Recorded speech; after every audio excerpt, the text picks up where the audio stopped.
So I want to turn to you. Thank you for a moment, Mr. Brooks.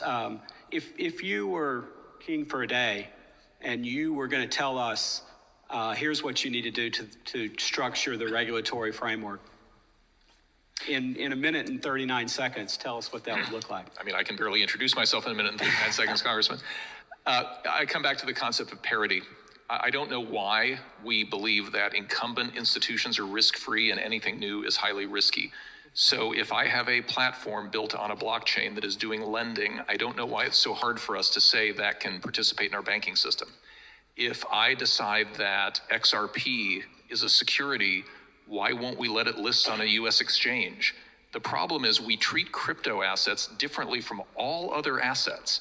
And the answer is just recognize them for what they are. These are assets that represent some underlying activity. It could be a network, it could be an application. They have a value that people are willing to buy and sell at. Let them in. That would be my message. Let them in. That's right, folks. You heard it there. Those three simple words. Let them in. Let them in. It's just that simple.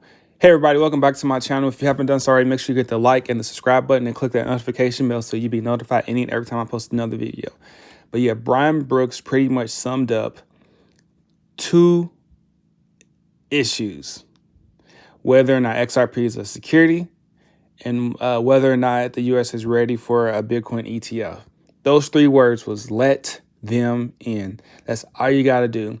This guy is absolutely amazing. If, for those that don't know who Brian Brooks is, Brian Brooks was the former legal chief officer at Coinbase. He's currently with Bitfury.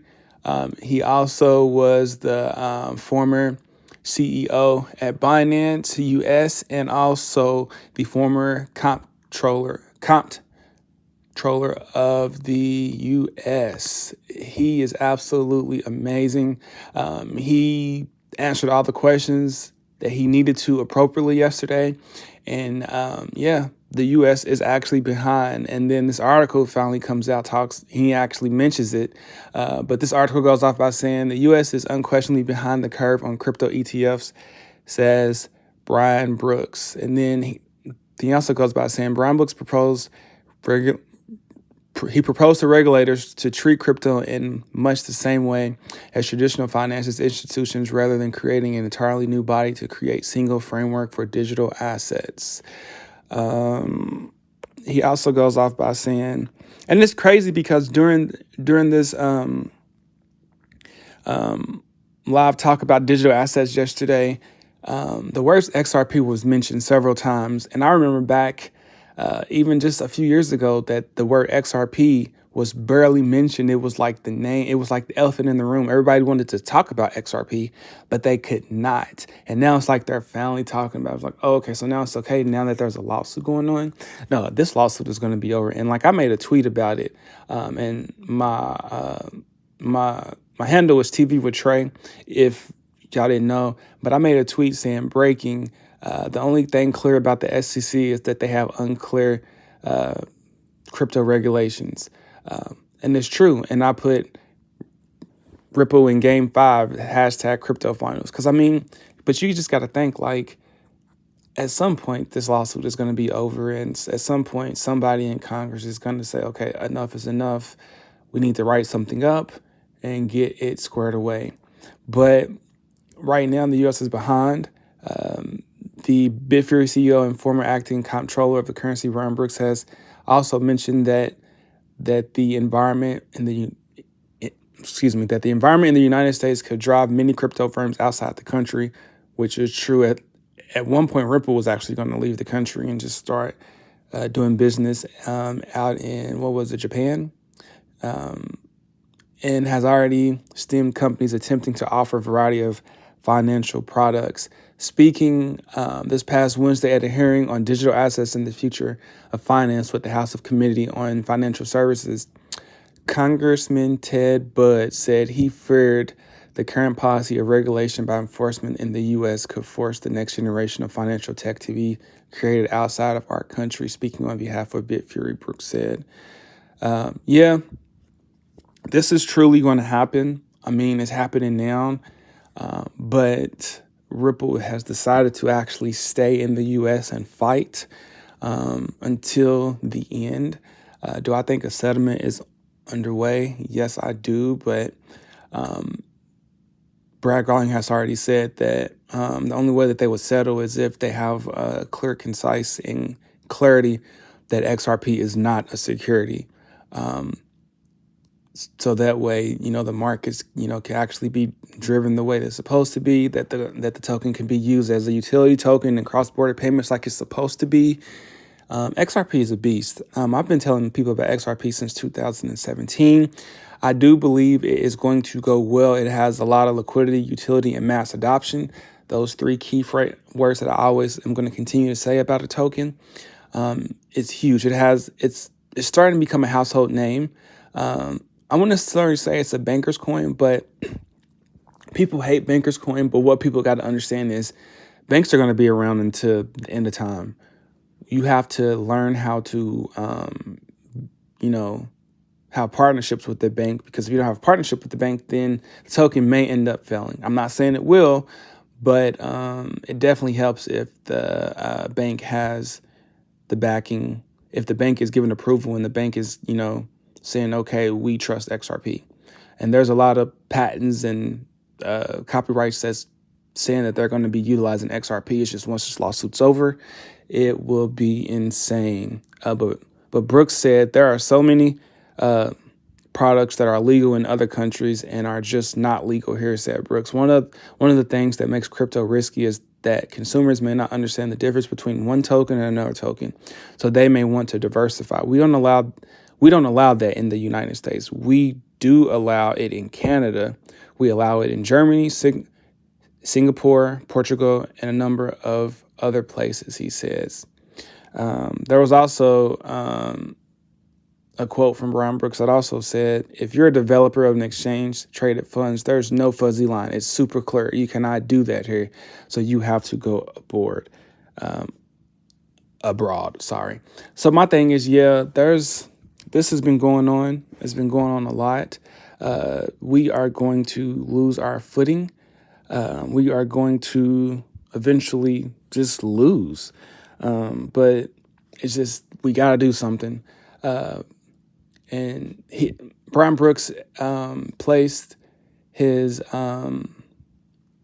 frustration by saying that since there's a lack of ETFs in the U.S., that we're pretty much ready for an ETF, and that there shouldn't be any reason that ETF should not be created, and that you should actually let the people decide whether or not that they want it, versus you actually saying, no, that's not going to happen.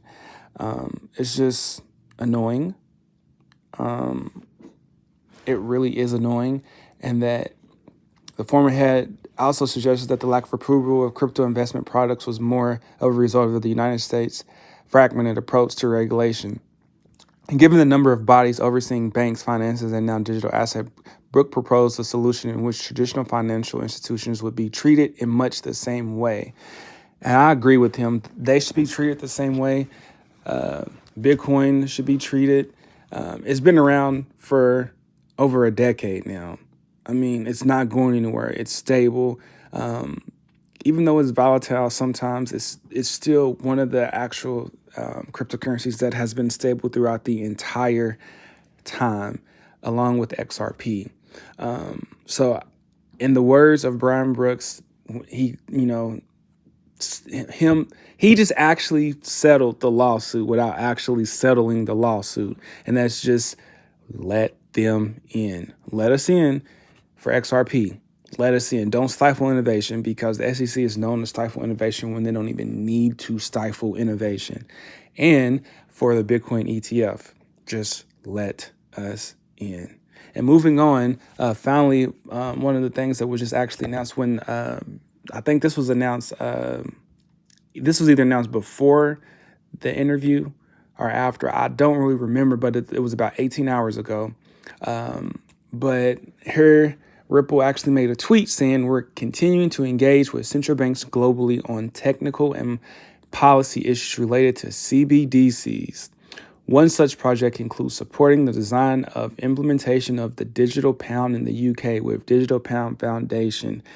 That screams, if that doesn't scream and shout and says that the Ripple versus SEC case is just a lot of smoke and mirrors, I don't know what it is, folks, because this is going to change the game. And I was wondering why XRP was on the rise, and this news came out. Now, they have also been working with other foundations to create CBDCs, but like I've been telling folks, liquidity, utility, and mass adoption, there's about 1,500 coins out there, and only 85, if not 85, maybe 90% of the tokens will actually make it. The ones that have liquidity, utility, and mass adoption. Mainly utility, but of course you have to have liquidity and mass adoption in order for those tokens to make it, and XRP is going to be one of those. All you have to do is just let us in. That's it for me. It's going to be super short. I just wanted to talk about that. There's a lot of things have been happening. Keep your eyes out. Keep your eyes open.